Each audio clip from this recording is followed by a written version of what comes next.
ಇವತ್ತಿನ ಆಳವಾದ ವಿಷಯ ಮಂಥನಕ್ಕೆ ಸ್ವಾಗತ. ಇವತ್ತು ನಾವು ತಗೊಂಡಿರೋ ಟಾಪಿಕ್ ನಿಜಕ್ಕೂ ಪ್ರತಿಯೊಬ್ಬರಿಗೂ ಕನೆಕ್ಟ್ ಆಗುವಂಥದ್ದು. ಹೌದು, ಅದರಲ್ಲೂ ಷೇರು ಮಾರ್ಕೆಟಲ್ಲಿ ಟ್ರೇಡಿಂಗ್ ಮಾಡೋರ್ಗಂತೂ ಇದು ಕನ್ನಡಿ ಹಿಡಿದ ಹಾಗೆ ಇರುತ್ತೆ. ಎಕ್ಸಾಕ್ಟ್ಲಿ. ಇವತ್ತಿನ ನಮ್ಮ ಈ ಡೀಪ್ ಡೈವ್ನ ಮೂಲ ಬಂದು thetradingjob.blogspot.com ಅಂದ್ರೆ thetradingjob.blogspot.com ಅನ್ನೋ ಬ್ಲಾಗ್ನಲ್ಲಿ ಬಂದಿರೋ ಒಂದು ಅದ್ಭುತವಾದ ಲೇಖನ. ಕರೆಕ್ಟ್. ಆ ಲೇಖನದ ಹೆಸರು pilots instruments replacing will power with systems. ಈ ಲೇಖನ ಬರೀ ಟ್ರೇಡಿಂಗ್ ಬಗ್ಗೆ ಮಾತ್ರ ಮಾತಾಡಲ್ಲ ಅಲ್ವಾ? ಖಂಡಿತ ಇಲ್ಲ. ಮನುಷ್ಯನ ಮನಸ್ಸು, ನಮ್ಮ ಮೆದುಳು ಹೇಗೆ ಕೆಲಸ ಮಾಡುತ್ತೆ, ಅದರಲ್ಲೂ ದುಡ್ಡಿನ ವಿಷಯ ಬಂದಾಗ ನಾವು ಹೇಗೆ ರಿಯಾಕ್ಟ್ ಮಾಡ್ತೀವಿ ಅನ್ನೋದನ್ನ ಬಿಡಿಸಿಟ್ಟಿದೆ. ಅಂದ್ರೆ ಲಾಭ ನಷ್ಟದ ಒತ್ತಡದಲ್ಲಿ ನಾವು ತಗೊಳ್ಳೋ ನಿರ್ಧಾರಗಳು. ಹೌದು. ಮಾರುಕಟ್ಟೆಯಲ್ಲಿ ಉಳಿಬೇಕು ಅಂದ್ರೆ ಇಚ್ಛಾಶಕ್ತಿ ಅಂದ್ರೆ ಆ ವಿಲ್ ಪವರ್ ಯಾಕೆ ಕೆಲಸ ಮಾಡಲ್ಲ ಅನ್ನೋದನ್ನ ತುಂಬಾ ಸೈಂಟಿಫಿಕ್ ಆಗಿ ವಿವರಿಸುತ್ತೆ. ಆದ್ರೆ ನಾವೆಲ್ಲರೂ ಒಪ್ಕೊಳ್ಳೇಬೇಕಾದ ಸತ್ಯ ಇದೆ. ಟ್ರೇಡಿಂಗ್ ಶುರು ಮಾಡಿದ ಹೊಸ್ತರಲ್ಲಿ ಎಲ್ರೂ ದೊಡ್ಡ ದೊಡ್ಡ ಸೆಲ್ಫ್ ಹೆಲ್ಪ್ ಪುಸ್ತಕಗಳನ್ನ ಓದ್ತಾರೆ. ಬೆಳಗ್ಗೆದ್ದು ಧ್ಯಾನ ಮಾಡ್ತಾರೆ. ಅದೇ, ಧ್ಯಾನ ಮಾಡ್ತಾರೆ, ನಾನು ಎಷ್ಟೇ ನಷ್ಟ ಆದ್ರೂ ಕೋಪ ಮಾಡ್ಕೊಳ್ಳಲ್ಲ, ಟೆನ್ಷನ್ ತಗೊಳ್ಳಲ್ಲ ಅಂತ ಶಪಥ ಮಾಡ್ತಾರೆ. ಆದರೆ ಮಾರ್ಕೆಟ್ ಓಪನ್ ಆಗಿ ನಮ್ಮ ಪೊಸಿಷನ್ ರಿವರ್ಸ್ ಹೊಡೆದು ಸ್ಕ್ರೀನ್ ಮೇಲೆ ಕೆಂಪು ಬಣ್ಣ ಮಿನುಗುದಕ್ಕೆ ಶುರುವಾದ ತಕ್ಷಣ ಈ ಧ್ಯಾನ, ಆ ಪುಸ್ತಕದ ಜ್ಞಾನ ಎಲ್ಲಿಗೆ ಹೋಗುತ್ತೆ ಅಂತಾನೆ ಗೊತ್ತಾಗಲ್ಲ. ಹೌದು, ಗಾಳಿಗೆ ತೂರಿ ಹೋಗುತ್ತೆ. ಈ ವಿಲ್ ಪವರ್ ಅನ್ನೋದು ಆ ಟೈಮ್ನಲ್ಲಿ ಯಾಕೆ ಕೈ ಕೊಡುತ್ತೆ ಅನ್ನೋದನ್ನೇ ನಾವಿವತ್ತು ಡಿಕೋಡ್ ಮಾಡಬೇಕಾಗಿದೆ. ಖಂಡಿತ. ಯಾವುದೇ ಟ್ರೇಡರ್ ಹತ್ರ ಹೋಗಿ ನಿಮ್ಮ ಅತಿದೊಡ್ಡ ಪ್ರಾಬ್ಲಮ್ ಏನು ಅಂತ ಕೇಳಿದ್ರೆ ಅವ್ರು ಹೇಳೋ ಮೊದಲನೇ ಮಾತು ಸೈಕಾಲಜಿ. ಹೌದು, ಸೈಕಾಲಜಿ ಅಂತಾರೆ. ನಾನು ನನ್ನ ಮನಸ್ಸಿನ ಕಂಟ್ರೋಲ್ ಮಾಡ್ಕೋಬೇಕು, ಅದೇ ಆಗ್ತಾ ಇಲ್ಲ ಅಂತ ಒದ್ದಾಡ್ತಾ ಇರ್ತಾರೆ. ಆದರೆ thetradingjob.blogspot.com ನಲ್ಲಿ ಪ್ರಕಟವಾದ ಈ ಲೇಖನ ಒಂದು ಕಟು ಸತ್ಯವನ್ನ ಹೇಳ್ತಿದೆ. ಅದೇನು? ನಾವು ನಮ್ಮ ಮನಸ್ಸಿನ ಕಂಟ್ರೋಲ್ ಮಾಡ್ತಾ ಇಲ್ಲ. ಆ ಕ್ಷಣದಲ್ಲಿ ನಮ್ಮ ಮನಸ್ಸೇ ನಮ್ಮನ್ನ ಕಂಟ್ರೋಲ್ ಮಾಡ್ತಾ ಇರುತ್ತೆ. ಮನಸ್ಸಿನ ನಿಯಂತ್ರಣ ಅನ್ನೋದೇ ಒಂದು ದೊಡ್ಡ ಭ್ರಮೆ. ಒಂದ್ ನಿಮಿಷ, ನಾವು ನಮ್ಮ ಮನಸ್ಸಿನ ಕಂಟ್ರೋಲ್ನಲ್ಲಿ ಇಲ್ವಾ? ಆದ್ರೆ ನಾವು ಬುದ್ಧಿವಂತರು, ಲಾಜಿಕ್ ಯೂಸ್ ಮಾಡ್ತೀವಿ, ಅನಾಲಿಸಿಸ್ ಮಾಡಿರ್ತೀವಿ ಅಂತ ಅನ್ಕೊಂಡಿರ್ತೀವಲ್ಲ. ಅನ್ಕೊಂಡಿರ್ತೀವಿ ಅಷ್ಟೇ. ಈ ಲಾಜಿಕ್ ಎಲ್ಲ ಆ ಕ್ಷಣದಲ್ಲಿ ಎಲ್ಲೋಗುತ್ತೆ? ಅದು ನಾರ್ಮಲ್ ಟೈಮಲ್ಲಿ ಕೆಲಸ ಮಾಡುತ್ತೆ. ಆದರೆ ಕಣ್ಣೆದುರಿಗೆ ಸಾವಿರಾರು ರೂಪಾಯಿ ಕರಗಿ ಹೋಗ್ತಾ ಇದೆ ಎಂದಾಗ ನಮಗೆ ಅಪಾಯ ಎದುರಾಗಿದೆ ಅಂತ ನಮ್ಮ ಮೆದುಳಿಗೆ ಸಿಗ್ನಲ್ ಹೋಗುತ್ತೆ. ಓಕೆ. ಆಗ ನಮ್ಮ ಮೆದುಳಿನ ಆಳದಲ್ಲಿರುವ ಆದಿಮ ಪ್ರವೃತ್ತಿ ಆಕ್ಟಿವೇಟ್ ಆಗುತ್ತೆ. ಅಂದ್ರೆ ಸಾವಿರಾರು ವರ್ಷಗಳ ಹಿಂದೆ ಕಾಡಿನಲ್ಲಿ ಮನುಷ್ಯ ವಾಸಿಸ್ತಿದ್ದಾಗ, ಯಾವುದೋ ಹುಲಿಯೋ ಸಿಂಹವೋ ಎದುರಾದಾಗ. ಎಕ್ಸಾಕ್ಟ್ಲಿ. ನಮ್ಮ ಪೂರ್ವಜರು ಏನ್ ಮಾಡ್ತಾ ಇದ್ರೋ ಆ fight R flight mode on ಆಗ್ಬಿಡುತ್ತೆ. ಓಹೋ, ಅಂದ್ರೆ ಕಾಡಲ್ಲಿ ಪ್ರಾಣಿ ನಮ್ಮೇಲೆ ಎರಗಿದಾಗ ನಮ್ಗೆಷ್ಟು ಭಯ ಆಗುತ್ತೋ, ಜೀವ ಉಳಿಸ್ಕೊಳಕ್ಕೆ ಯಾವ ರೀತಿ ಒದ್ದಾಡ್ತೀವೋ, ನಮ್ಮ ಟ್ರೇಡಿಂಗ್ ಸ್ಕ್ರೀನ್ನಲ್ಲಿ ಲಾಸ್ ಕಂಡಾಗ್ಲೂ ನಮ್ಮ ಮೆದುಳು ಅದೇ ರೀತಿ ರಿಯಾಕ್ಟ್ ಮಾಡುತ್ತೆ. ವಾವ್, ಇದು ಕೇಳೋಕೆ ಆಶ್ಚರ್ಯ ಅನ್ಸುತ್ತೆ. ಜೀವಕ್ಕೆ ಅಪಾಯ ಬಂದಾಗ ಮೆದುಳು ಲಾಜಿಕ್ ಯೋಚನೆ ಮಾಡಲ್ಲ, ಬರೀ ಬದುಕಿಳಿಯುವ ಪ್ರವೃತ್ತಿ, ಆ ಸರ್ವೈವಲ್ ಇನ್ಸ್ಟಿಂಕ್ಟ್ ಮಾತ್ರ ಕೆಲಸ ಮಾಡುತ್ತೆ. ಟ್ರೇಡಿಂಗ್ ಟರ್ಮಿನಲ್ ಮುಂದೆ ಕೂತಾಗ್ಲೂ ಆಗೋದಿದೆ. ಹೀಗಾಗಿ ಇಂಥ ಬಲವಾದ ನೈಸರ್ಗಿಕ ಪ್ರವೃತ್ತಿಗಳನ್ನ ಬರೀ ಧ್ಯಾನದಿಂದ ಕಂಟ್ರೋಲ್ ಮಾಡ್ತೀನಿ ಅನ್ನೋದು ಶುದ್ಧ ಸುಳ್ಳು. ಅದಕ್ಕೆ ಲೇಖಕರು ಹೇಳೋದು, ನಮಗೆ ಬೇಕಾಗಿರೋದು ವಿಲ್ ಪವರ್ ಅಲ್ಲ, ಬದಲಾಗಿ ಒಂದು ಗಟ್ಟಿಯಾದ ಸಿಸ್ಟಮ್, ಒಂದು ವ್ಯವಸ್ಥೆ. ಹಾಗಾದ್ರೆ ಈ ಮೆದುಳು ಯಾವಾಗ ತನ್ನ ಆಟ ಶುರು ಮಾಡುತ್ತೆ? ಯಾಕೆ ಕೆಲವೊಮ್ಮೆ ನಾವು ತುಂಬಾ ಕೂಲಾಗಿ ಡಿಸಿಷನ್ ತಗೋತೀವಿ, ಆದ್ರೆ ಇನ್ನೂ ಕೆಲವೊಮ್ಮೆ ನಾವೇ ನಮ್ಮ ನಿಯಂತ್ರಣ ಕಳ್ಕೊಳ್ತೀವಿ ಅಲ್ವಾ? ಹೌದು, ಯಾಕಾಗುತ್ತೆ ಹಾಗೆ? ಯಾವಾಗ ನಮ್ಮತ್ರ ಒಂದು ಸ್ಪಷ್ಟವಾದ ಪ್ಲಾನ್ ಇರಲ್ವೋ ಆಗ ಈ ಪ್ರಾಬ್ಲಮ್ ಶುರುವಾಗುತ್ತೆ. ಇದನ್ನ ಲೇಖನದಲ್ಲಿ ವ್ಯಾಕ್ಯೂಮ್ ಆಫ್ ಆಂಬಿಗ್ವಿಟಿ ಅಂದ್ರೆ ಅನಿಶ್ಚಿತತೆಯ ಶೂನ್ಯ ಅಂತ ಕರೆದಿದ್ದಾರೆ. ವ್ಯಾಕ್ಯೂಮ್ ಆಫ್ ಆಂಬಿಗ್ವಿಟಿ ಅಂದ್ರೆ ಸ್ಪಷ್ಟತೆ ಇಲ್ದೇ ಇರೋದು. ಕರೆಕ್ಟ್. ಪರಿಸ್ಥಿತಿ ನಮ್ಮ ಕೈಮೀರಿ ಹೋಗ್ತಾ ಇದೆ, ಆದ್ರೆ ಮುಂದೆ ಏನು ಮಾಡಬೇಕು ಅನ್ನೋ ಸ್ಪಷ್ಟ ನಿಯಮಗಳು ನಮ್ಮತ್ರ ಇಲ್ದಿದ್ದಾಗ ನಮ್ಮ ಮೆದುಳು ತನ್ನ ಡಿಫಾಲ್ಟ್ ಪ್ರೋಗ್ರಾಮಿಂಗ್ಗೆ ಹೋಗ್ಬಿಡುತ್ತೆ. ಹೌದು. ನಿಸರ್ಗದ ನಿಯಮದ ಪ್ರಕಾರ ಮೆದುಳು ಎರಡೇ ಕೆಲಸ ಮಾಡೋದು. ಒಂದು, ನೋವಿನಿಂದ ತಪ್ಪಿಸ್ಕೊಂಡು ಓಡೋಗೋದು. ಎರಡು, ಸುಖ ಅಥವಾ ಆನಂದದಿಂದ ಓಡೋದು. ಇದನ್ನ ಟ್ರೇಡಿಂಗ್ಗೆ ಕನೆಕ್ಟ್ ಮಾಡಿದ್ರೆ ತುಂಬಾ ಚೆನ್ನಾಗಿ ಅರ್ಥ ಆಗತ್ ನೋಡಿ. ಮಾರ್ಕೆಟ್ ಸಡನ್ ಆಗಿ ಕ್ರ್ಯಾಶ್ ಆಗ್ತಾ ಇದ್ದಾಗ ನಮ್ಗೆ ಲಾಸ್ ಆಗ್ತಾ ಇರುತ್ತೆ. ಆ ಲಾಸ್ ಅನ್ನೋದು ಮೆದುಳಿಗೆ ಒಂದು ವಿಪರೀತವಾದ ನೋವು. ಸೊ ಆ ನೋವಿನಿಂದ ತಪ್ಪಿಸ್ಕೋಬೇಕು ಅಂತ ಹೇಳಿ ಪ್ಯಾನಿಕ್ ಆಗಿ ಎಲ್ಲಕ್ಕಿಂತ ಕಮ್ಮಿ ಬೆಲೆಗೆ ಅಂದ್ರೆ ಬಾಟಮ್ನಲ್ಲಿ ಮಾರಿ ಓಡ್ಬರ್ತೀವಿ. ಅದೇ ಮಾರ್ಕೆಟ್ ಫುಲ್ ಟಾಪ್ನಲ್ಲಿದ್ದಾಗ ಎಲ್ರೂ ದುಡ್ಡು ಮಾಡ್ತಾ ಇದ್ದಾರೆ ಅನ್ನೋ ಖುಷಿ, ಆ ಸುಖ ನಮ್ಮ ಮೆದುಳಿಗೆ ಬೇಕು ಅಂತ ನಮಗೂ ಆ ದುಡ್ಡು ಬೇಕು ಅನ್ನೋ ದುರಾಸೆಯಿಂದ ಹೋಗಿ ಟಾಪ್ನಲ್ಲಿ ಬೈ ಮಾಡ್ತೀವಿ. ಎಕ್ಸಾಕ್ಟ್ಲಿ. ಇದನ್ನೇ ನಕ್ಷೆ ಇಲ್ದೆ ಪ್ರಯಾಣ ಮಾಡೋದು ಅಂತ ಹೇಳೋದಲ್ವಾ? ಹೌದು. ಷೇರು ಮಾರುಕಟ್ಟೆಯಲ್ಲಿ ಅನಿಶ್ಚಿತತೆ ಅನ್ನೋದೇ ಅತಿದೊಡ್ಡ ಶತ್ರು. ಮುಂದೆ ಏನಾಗುತ್ತೆ, ಎಷ್ಟು ಕೆಳಗೆ ಹೋಗುತ್ತೆ ಅಂತ ಗೊತ್ತಿಲ್ದಿದ್ದಾಗ ಮೆದುಳು ಗಾಬರಿಯಾಗೇ ಆಗುತ್ತೆ. ಈ ಗಾಬರಿಯನ್ನ, ಈ ಅನಿಶ್ಚಿತತೆಯನ್ನ ತೆಗೆದುಹಾಕ್ಬೇಕು ಅಂದ್ರೆ ನಮ್ಮ ಹತ್ರ ಒಂದು ಸ್ಪಷ್ಟವಾದ ಸಿಸ್ಟಮ್ ಇರ್ಲೇಬೇಕು. ಖಂಡಿತ. ಹಾಗಾದ್ರೆ ಈ ಅನಿಶ್ಚಿತತೆ ಅನ್ನೋ ಕತ್ತಲಲ್ಲಿ ಕಳೆದು ಹೋಗ್ಬಾರ್ದು ಅಂದ್ರೆ ನಾವೇನ್ ಮಾಡ್ಬೇಕು? ಆ ಮ್ಯಾಪ್ ಅಥವಾ ಸಿಸ್ಟಮ್ ಹೇಗಿರ್ಬೇಕು? ಲೇಖನದ ಪ್ರಕಾರ ಒಂದು ಪಕ್ಕಾ ಟ್ರೇಡಿಂಗ್ ಸಿಸ್ಟಮ್ನಲ್ಲಿ ಕಡ್ಡಾಯವಾಗಿ 4 ನಿಯಮಗಳು ಇರಲೇಬೇಕು. Okay, 4 rules. ಈ 4 ನಿಯತಾಂಕಗಳನ್ನ ನೀವು ಮೊದಲೇ ಬರೆದಿಟ್ಕೊಂಡಿರ್ಬೇಕು. ಮೊದಲನೆಯದು ಎಂಟ್ರಿ, ಅಂದ್ರೆ ಪ್ರವೇಶ. ಅಂದ್ರೆ ಸುಮ್ನೆ ಸ್ಕ್ರೀನ್ ನೋಡ್ದೆ ನಂಗೆ ಮಾರ್ಕೆಟ್ ಮೇಲ್ ಹೋಗುತ್ತೆ ಅಂತ ಅನಿಸ್ತು. ಯಾರೋ ಟಿವಿಲ್ ಹೇಳಿದ್ರು ಅಂತ ಬೈ ಮಾಡೋದಲ್ಲ. ಈ ತರದ ಗಟ್ ಫೀಲಿಂಗಿಗೆ ಇಲ್ಲಿ ಜಾಗ ಇಲ್ಲ. ಖರೀದಿಸಬೇಕು ಅಂದ್ರೆ ಯಾವ ನಿರ್ದಿಷ್ಟ ಕಂಡೀಷನ್ಸ್ ಅಥವಾ ಷರತ್ತುಗಳು ಮ್ಯಾಚ್ ಆಗ್ಬೇಕು ಅನ್ನೋದನ್ನ ಮೊದಲೇ ಡಿಸೈಡ್ ಮಾಡಿರ್ಬೇಕು. ಹೌದು.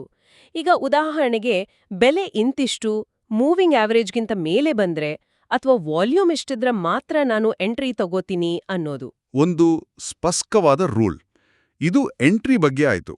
ಇನ್ನು ಎರಡನೇ ನಿಯಮ ಅಂದ್ರೆ ಖರೀದಿ ಮತ್ತು ಮಾರಾಟದ ರೂಲ್ಸ್. ಅಂದ್ರೆ ನನ್ನ ಕ್ಯಾಪಿಟಲ್ ಎಷ್ಟು, ಅದರಲ್ಲಿ ನಾನು ಎಷ್ಟು ಕ್ವಾಂಟಿಟಿ ತಗೋತೀನಿ, ನನ್ನ ಪೊಸಿಷನ್ ಸೈಜಿಂಗ್ ಏನು ಅನ್ನೋದನ್ನ ಸ್ಪಷ್ಟಪಡಿಸ್ಕೊಳ್ಳೋದು. ಕರೆಕ್ಟ್. ಇನ್ನು 3ನೇ ನಿಯಮದ ಬಗ್ಗೆ ನಾನೇ ಹೇಳ್ತೀನಿ, ಯಾಕಂದ್ರೆ ಇದು ಪ್ರತಿಯೊಬ್ಬ ಟ್ರೇಡರ್ನ ಜೀವ ಉಳಿಸುವಂಥದ್ದು. ಅದೇ ಸ್ಟಾಪ್ ಲಾಸ್. ಆಹಾ, ಖಂಡಿತ. ಮಾರ್ಕೆಟ್ನಲ್ಲಿ ಸ್ಟಾಪ್ ಲಾಸ್ ಬಗ್ಗೆ ಎಲ್ಲರೂ ಮಾತಾಡ್ತಾರೆ, ಆದರೆ ಫಾಲೋ ಮಾಡೋರು ಮಾತ್ರ ತುಂಬಾ ಕಡಿಮೆ. ನಿಮ್ಮ ಪ್ರಕಾರ ಇದು ಯಾಕೆ ಅಷ್ಟು ಇಂಪಾರ್ಟೆಂಟ್? ನೋಡಿ, ನಾನೇನೋ ಒಂದು ಲೆಕ್ಕಾಚಾರ ಹಾಕಿ ಟ್ರೇಡ್ ತಗೊಂಡಿರ್ತೀನಿ, ನನ್ನ ಸಿಸ್ಟಮ್ ಸಿಗ್ನಲ್ ಕೊಟ್ಟಿರುತ್ತೆ. ಆದ್ರೆ ಮಾರ್ಕೆಟ್ ಸುಪ್ರೀಂ ಅಲ್ವಾ? ಹೌದು, ಅದು ಯಾವತ್ತಿಗೂ ಸುಪ್ರೀಂ. ಅದು ನನ್ನ ಲೆಕ್ಕಾಚಾರದ ವಿರುದ್ಧ ಹೋದ್ರೆ ನಾನು ಎಲ್ಲಿ ನನ್ನ ತಪ್ಪನ್ನ ಒಪ್ಕೊಂಡು ಲಾಸ್ ಬುಕ್ ಮಾಡಿ ಹೊರಗ್ ಬರ್ಬೇಕು ಅನ್ನೋದೇ ಸ್ಟಾಪ್ ಲಾಸ್. ಎಕ್ಸಾಕ್ಟ್ಲಿ. ತುಂಬಾ ಚೆನ್ನಾಗಿ ವಿವರಿಸಿದ್ರಿ. ನೀವು ಹೇಳ್ದಾಗೆ ಎಲ್ಲಿಗೆ ಬಂದ್ರೆ ಆ ಟ್ರೇಡ್ ಅಮಾನ್ಯಗೊಳ್ಳುತ್ತೆ ಅಥವಾ ಇನ್ವ್ಯಾಲಿಡ್ ಆಗುತ್ತೆ ಅಂತ ಮೊದಲೇ ಗೊತ್ತಿರಬೇಕು. ಇನ್ನು 4ನೇ ನಿಯಮ ಟಾರ್ಗೆಟ್ ಅಥವಾ ಗುರಿ. ಎಲ್ಲಿ ಹೋದ್ರೆ ನಾನು ಲಾಭ ತಗೊಂಡು ಹೊರಬರ್ತೀನಿ ಅನ್ನೋದು. ಹೌದು, ಈ 4 ನಿಯಮಗಳನ್ನ ನೀವು ಟ್ರೇಡ್ಗೆ ಎಂಟರ್ ಆಗೋಕು ಮುಂಚೆನೇ ಫಿಕ್ಸ್ ಮಾಡಿದ್ರೆ ಆಮೇಲೆ ಮೆದುಳಿಗೆ ಪ್ಯಾನಿಕ್ ಆಗೋಕೆ ಅವಕಾಶನೇ ಇರಲ್ಲ. ಯಾಕಂದ್ರೆ ಡಿಸಿಷನ್ ಆಗ್ಲೇ ಆಗಿ ಹೋಗಿದೆ ಅಲ್ವಾ? ಎಂಟ್ರಿ ಆದ್ಮೇಲೆ ಎಲ್ಲಿ ಲಾಭ ತಗೋಬೇಕು, ಎಲ್ಲಿ ನಷ್ಟ ತಗೋಬೇಕು ಅಂತ ಮುಂಚೆನೇ ಫಿಕ್ಸ್ ಆಗಿರೋದ್ರಿಂದ ಅಲ್ಲಿ ಆಂಬಿಗ್ಯೂಟಿ ಇರಲ್ಲ. ನಾವು ಬರೀ ಪ್ಲಾನ್ ಅನ್ನೇ ಎಕ್ಸಿಕ್ಯೂಟ್ ಮಾಡ್ತಾ ಇರ್ತೀವಿ ಅಷ್ಟೇ. ಓಕೆ, ಇವೆಲ್ಲ ಕೇಳೋಕೆ ಥಿಯೋರಿಟಿಕಲ್ ಆಗಿ ತುಂಬಾ ಚೆನ್ನಾಗಿದೆ. ರೂಲ್ಸ್ ಮಾಡ್ಕೋಬೇಕು, ಸಿಸ್ಟಮ್ ಫಾಲೋ ಮಾಡ್ಬೇಕು ಅಂತ. ಆದ್ರೆ ಪ್ರಾಕ್ಟಿಕಲ್ ಆಗಿ ಕಷ್ಟ ಅಂತೀರಾ? ಹೌದು, ಮಾರ್ಕೆಟ್ ಟರ್ಬ್ಯುಲೆನ್ಸ್ನಲ್ಲಿದ್ದಾಗ, ಸಿಕ್ಕಾಪಟ್ಟೆ ವೊಲಾಟಿಲಿಟಿ ಇದ್ದಾಗ ಇದನ್ನ ಫಾಲೋ ಮಾಡೋದು ಅಷ್ಟು ಸುಲಭನಾ? ಖಂಡಿತ ಕಷ್ಟ ಇದೆ. ನಾವೇನು ರೋಬೋಟ್ಗಳಲ್ವಲ್ಲ, ನಾವು ಮನುಷ್ಯರು. ಎಮೋಷನ್ಸ್ ಇದ್ದೇ ಇರುತ್ತೆ. ಹೌದು. ಅದಕ್ಕೆ thetradingjob.blogspot.com ಲೇಖನದಲ್ಲಿ ಇದನ್ನ ವಿವರಿಸೋಕೆ ಒಂದು ಅದ್ಭುತವಾದ ಉದಾಹರಣೆ ಕೊಟ್ಟಿದ್ದಾರೆ. ನನಗಂತೂ ಅದು ನಿಜಕ್ಕೂ ಒಂದು ಆಹಾ ಮೋಮೆಂಟ್ ಅಂತಾನೆ ಅನ್ಸ್ತು. ಪೈಲಟ್ ಮತ್ತು ಉಪಕರಣಗಳ ಕಥೆ. ಆಹಾ, ಹೌದು. ಈ ಉಪಮೆ ಈ ಇಡೀ ಕಾನ್ಸೆಪ್ಟ್ನ ಜೀವ ಅಂತಾನೆ ಹೇಳ್ಬೋದು. ಜಸ್ಟ್ ಇಮ್ಯಾಜಿನ್ ಮಾಡ್ಕೊಳ್ಳಿ, ಒಬ್ಬ ಪೈಲಟ್ ಒಂದು ವಿಮಾನನ ಓಡಿಸ್ತಾ ಇದ್ದಾನೆ. ಇದ್ದಕ್ಕಿದ್ದಂತೆ ದಟ್ಟವಾದ ಕಾರ್ಮೋಡ, ಭಾರಿ ಚಂಡಮಾರುತದೊಳಗೆ ವಿಮಾನ ಸಿಲ್ಕೊಳುತ್ತೆ. ಓಕೆ. ಹೊರಗಡೆ ಕತ್ತಲು, ದಿಗಂತ ಅಂದ್ರೆ ಆ ಹಾರಿಜಾನ್ ಎಲ್ಲಿದೆ, ಭೂಮಿ ಎಲ್ಲಿದೆ, ಆಕಾಶ ಎಲ್ಲಿದೆ ಅಂತಾನೆ ಗೊತ್ತಾಗ್ತಾ ಇಲ್ಲ. ವಿಮಾನ ಬಿರುಗಾಳಿಗೆ ಸಿಕ್ಕಾಪಟ್ಟ ಶೇಕ್ ಆಗ್ತಾ ಇದೆ. ಈ ಟೈಮ್ನಲ್ಲಿ ಆ ಪೈಲಟ್ಗೆ ಸ್ಪೇಷಿಯಲ್ ಡಿಸ್ಓರಿಯಂಟೇಷನ್ ಅನ್ನೋ ಒಂದು ಮಾರಣಾಂತಕ ಅನುಭವ ಆಗುತ್ತೆ. ಸ್ಪೇಷಿಯಲ್ ಡಿಸ್ಓರಿಯಂಟೇಷನ್ ಅಂದ್ರೆ ಸಂಪೂರ್ಣವಾಗಿ ದಿಕ್ಭ್ರಮೆ ಆಗೋದು ಅಲ್ವಾ? ಇದು ಕೇಳೋಕೆ ತುಂಬಾ ಭಯಾನಕವಾಗಿದೆ. ಇದು ಎಷ್ಟು ಭೀಕರವಾಗಿರ್ತದೆ ಅಂದ್ರೆ, ವಿಮಾನ ವಾಸ್ತವವಾಗಿ ಭೂಮಿಯ ಕಡೆಗೆ ತಲೆ ಕೆಳಗಾಗಿ ವೇಗವಾಟಿ ಬೀಳ್ತಾ ಇರುತ್ತೆ. ಅದೇ ಪೈಲಟ್ನ ಮೆದುಳು ಮತ್ತು ಅವನ ದೇಹದ ಬ್ಯಾಲೆನ್ಸ್ ಸಿಸ್ಟಮ್ ಅವನಿಗೆ ಏನಂತ ಹೇಳುತ್ತೆ? ಇಲ್ಲ, ವಿಮಾನ ನೇರವಾಟಿ ಹಾರ್ತಾ ಇದೆ, ನೀನು ಸೇಫ್ ಆಗಿದ್ಯಾ ಅಂತ ಸುಳ್ಳು ಹೇಳುತ್ತೆ. ಮೈ ಗಾಡ್. ಅಥವಾ ವಿಮಾನ ಸ್ವಲ್ಪ ಬೆಂಡ್ ಆಗಿದ್ರು ಪೈಲಟ್ಗೆ ವಿಮಾನ ಉಲ್ಟಾಗಿದೆ ಅಂತ ಫೀಲ್ ಆಗುತ್ತೆ. ಆ ಕ್ಷಣದಲ್ಲಿ ಪೈಲಟ್ ತನ್ನ ಕಣ್ಣುಗಳನ್ನ, ತನ್ನ ದೇಹದ ಫೀಲಿಂಗ್ಸ್ ಅನ್ನ, ತನ್ನ ಸ್ವಂತ ಮೆದುಳನ್ನ ನಂಬಿದ್ರೆ ಆ ವಿಮಾನ ಪತನ ಆಗೋದು 100% ಗ್ಯಾರಂಟಿ. ಎಕ್ಸಾಕ್ಟ್ಲಿ. ಮೈ ಜುಮ್ಮನ್ನಿಸುವಂತಹ ಸನ್ನಿವೇಶ ಇದು. ತನ್ನ ಮೆದುಳೇ ತನ್ನನ್ನ ಸಾಯಿಸೋಕ್ ನೋಡ್ತೆ ಅಂತಾಯ್ತು. ಹಾಗಾದ್ರೆ ಆ ಪೈಲಟ್ ಬದುಕಿಳಿಬೇಕು ಅಂದ್ರೆ, ಆ ವಿಮಾನನ ಸೇಫ್ ಆಗಿ ಲ್ಯಾಂಡ್ ಮಾಡ್ಬೇಕು ಅಂದ್ರೆ ಏನ್ ಮಾಡ್ಬೇಕು? ಅದಕ್ಕೆಂದೇ ಪೈಲಟ್ಗಳಿಗೆ ವರ್ಷಗಟ್ಲೆ ಕಠಿಣ ತರಬೇತಿ ಕೊಟ್ಟಿರ್ತಾರೆ. ಆ ಟ್ರೈನಿಂಗ್ನ ಒಂದೇ ಒಂದು ಗೋಲ್ಡನ್ ರೂಲ್ ಅಂದ್ರೆ, ನಿಮ್ಮ ದೇಹದ ಸೆನ್ಸನ್ನ, ನಿಮ್ಮ ಮೆದುಳನ್ನ ಕಡೆಗಣಿಸಿ. ಓಕೆ. ಕೇವಲ ನಿಮ್ಮ ಮುಂದಿರುವ ಉಪಕರಣಗಳನ್ನ ಅಂದ್ರೆ ಇನ್ಸ್ಟ್ರೂಮೆಂಟ್ಸ್ ಅನ್ನ ಮಾತ್ರ ನಂಬಿ ಡ್ಯಾಶ್ಬೋರ್ಡ್ ಮೇಲೆ ಒಂದು ಕೃತಕ ದಿಗಂತ ಅಥವಾ ಆರ್ಟಿಫಿಷಿಯಲ್ ಹಾರಿಜಾನ್ ತೋರಿಸೋ ಮೀಟರ್ ಇರುತ್ತೆ. ಪೈಲಟ್ನ ಇಡೀ ದೇಹ ನಾವು ಕೆಳಗೆ ಬೀಳ್ತಾ ಇದ್ದೀವಿ ಅಂತ ಕಿರುಚ್ತಾ ಇದ್ರೂ ಕೂಡ ಆ ಪೈಲಟ್ ತನ್ನ ಫೀಲಿಂಗ್ಸನ್ನ ಸೈಡ್ಗಿಟ್ಟು ಆ ಮೀಟರ್ ಏನ್ ತೋರಿಸ್ತಾ ಇದೆಯೋ ಅದರ ಪ್ರಕಾರನೇ ವಿಮಾನನ ಕಂಟ್ರೋಲ್ ಮಾಡ್ಬೇಕು. ಅಂದ್ರೆ ಆ ಮೀಟರ್ ನೇರವಾಗಿದೆ ಅಂದ್ರೆ ಅವನಿಗೆಷ್ಟೇ ಉಲ್ಟಾ ಅನ್ನಿಸ್ತಿದ್ರು ವಿಮಾನ ನೇರವಾಗೇ ಇದೆ ಅಂತ ನಂಬೇಕು. ಹೌದು, ಅಷ್ಟೇ. ವಾವ್! ಇದನ್ನ ಟ್ರೇಡಿಂಗಿಗೆ ಹೋಲಿಸಿದ್ರೆ ಈ ಲೇಖನ ಯಾಕೆ ಎಷ್ಟು ಪಾಪ್ಯುಲರ್ ಆಗಿದೆ ಅಂತ ಅರ್ಥ ಆಗುತ್ತೆ.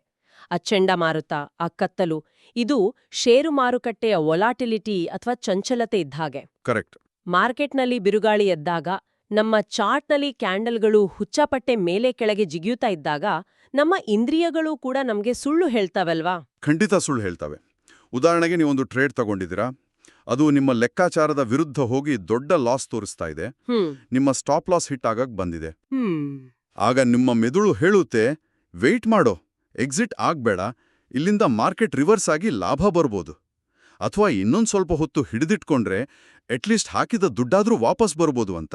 ಇದು ಪ್ರತಿಯೊಬ್ಬರಿಗೂ ಆಗೋ ಫೀಲಿಂಗ್. ಆದ್ರೆ ನಿಮ್ಮ ಟ್ರೇಡಿಂಗ್ ಸಿಸ್ಟಮ್ ಅನ್ನೋ ಡ್ಯಾಶ್ಬೋರ್ಡ್ ಮೀಟರ್ ನಿಮ್ಮ ಸ್ಟಾಪ್ ಲಾಸ್ ಹಿಟ್ ಆಗಿದೆ, ತಕ್ಷಣ ಹೊರಬನ್ನಿ ಅಂತ ತೋರಿಸ್ತಾ ಇರುತ್ತೆ. ಹೌದು. ನೀವು ಪೈಲಟ್ ತರಹ ನಿಮ್ಮ ಸಿಸ್ಟಮ್ ಅನ್ನ ನಂಬದೆ ಮೆದುಳಿನ ಮಾತು ಕೇಳಿದ್ರೆ ನಿಮ್ಮ ಅಕೌಂಟ್ ವಾಶೌಟ್ ಆಗತ್ತೆ. ಹಾಗೆ ಲಾಭದಲ್ಲಿರ್ಬೇಕಾದ್ರೂ ಇದೇ ಆಗುತ್ತೆ ಅನ್ಸತ್ತೆ.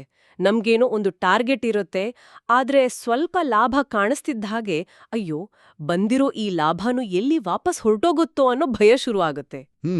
ಟಾರ್ಗೆಟ್ ಬರೋಕು ಮುಂಚೆನೆ ಗಾಬ್ರಿಯಿಂದ ಟ್ರೇಡ್ ಕ್ಲೋಸ್ ಮಾಡ್ತೀವಿ. ಅಂದ್ರೆ ನಾವು ಆ ಪೈಲಟ್ ತರನೇ ವರ್ತಿಸ್ತಾ ಇದೀವಿ. ಬಿರುಗಾಳಿಯಲ್ಲಿ ನಮ್ಮ ಸ್ವಂತ ಬುದ್ಧಿ, ಫೀಲಿಂಗ್ಸ್ ಕೆಲ್ಸ ಮಾಡಲ್ಲ. ನಾವು ನಮ್ಮ ಟ್ರೇಡಿಂಗ್ ಸಿಸ್ಟಮ್ ಅನ್ನೋ ಇನ್ಸ್ಟ್ರೂಮೆಂಟ್ಸ್ ಅನ್ನ ಮಾತ್ರ ಕಣ್ಮುಚ್ಕೊಂಡು ನಂಬಬೇಕು. ಹೌದು, ನೀವು ಹೇಳಿದ ಹಾಗೆ ಟ್ರೇಡರ್ ಕೂಡ ಆ ಪೈಲಟ್ ಇದ್ದಂತೆಯೇ. ಬಿರುಗಾಳಿಯಲ್ಲಿ ಸಿಲುಕಿದಾಗ ಪೈಲಟ್ ಹೇಗೆ ತನ್ನ ಮೆದುಳನ್ನು ನಿರ್ಲಕ್ಷಿಸಿ ಉಪಕರಣಗಳನ್ನು ನಂಬುತ್ತಾನೋ, ಹಾಗೆಯೇ ಮಾರುಕಟ್ಟೆಯ ಏರಿಳಿತಗಳಲ್ಲಿ ಟ್ರೇಡರ್ ತನ್ನ ಮೆದುಳಿನ ಭಯ ಮತ್ತು ದುರಾಸೆಯನ್ನು ನಿರ್ಲಕ್ಷಿಸಿ ತನ್ನ ಟ್ರೇಡಿಂಗ್ ಸಿಸ್ಟಮ್ ಅನ್ನ ಮಾತ್ರ ನಂಬಬೇಕು. ಎಕ್ಸಾಕ್ಟ್ಲಿ. ಆದ್ರೆ ಒಂದು ನಿಮಿಷ, ಇಲ್ಲಿ ನಾನು ನಿಮ್ಮನ್ನ ಸ್ವಲ್ಪ ಪ್ರಶ್ನೆ ಮಾಡಬೇಕು. ಎಷ್ಟೋ ಜನ ಅನುಭವಿ ಟ್ರೇಡರ್ಸ್ ಹೇಳ್ತಾರೆ, ನಾನು 10-15 ವರ್ಷಗಳಿಂದ ಮಾರ್ಕೆಟ್ ನೋಡಿದ್ದೀನಿ, ನನಗೊಂದು ಗಟ್ ಫೀಲಿಂಗ್ ಇರತ್ತೆ, ಚಾರ್ಟ್ ನೋಡಿದ್ರೆ ಗೊತ್ತಾಗ್ಬಿಡುತ್ತೆ ಅಂತ.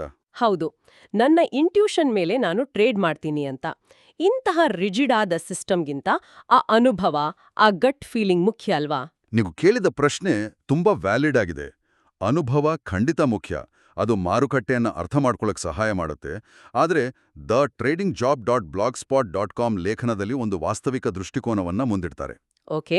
ನಾವು ಎಷ್ಟು ಅನುಭವಿಗಳಾಗಿದ್ರೂ ನಾವು ಕತ್ತಲಲ್ಲಿ ಕಾರ್ಯಾಚರಣೆ ಮಾಡ್ತಾ ಇದೀವಿ ಅನ್ನೋದನ್ನ ನಾವು ಒಪ್ಕೊಳ್ಳೇಬೇಕು. ಅಂದ್ರೆ ಆಪರೇಟಿಂಗ್ ಇನ್ ದ ಡಾರ್ಕ್. ಹೌದು.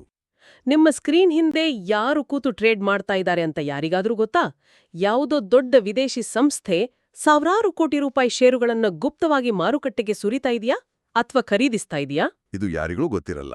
ಹೌದು, ನಾವು ನೋಡೋದು ಬರೀ ಪ್ರೈಸ್ ಆಕ್ಷನ್ ಅಷ್ಟೇ. ಮುಂದಿನ 5 ನಿಮಿಷದಲ್ಲಿ ಅಥವಾ 5 ದಿನದಲ್ಲಿ ಮಾರ್ಕೆಟ್ ಯಾವ ಕಡೆ ಹೋಗುತ್ತೆ ಅಂತ ಯಾರಿಗೋ, ಇಷ್ಟೇ ದೊಡ್ಡ ಎಕ್ಸ್ಪರ್ಟ್ಗೂ ಖಚಿತವಾಗಿ ಗೊತ್ತಿರಲ್ಲ.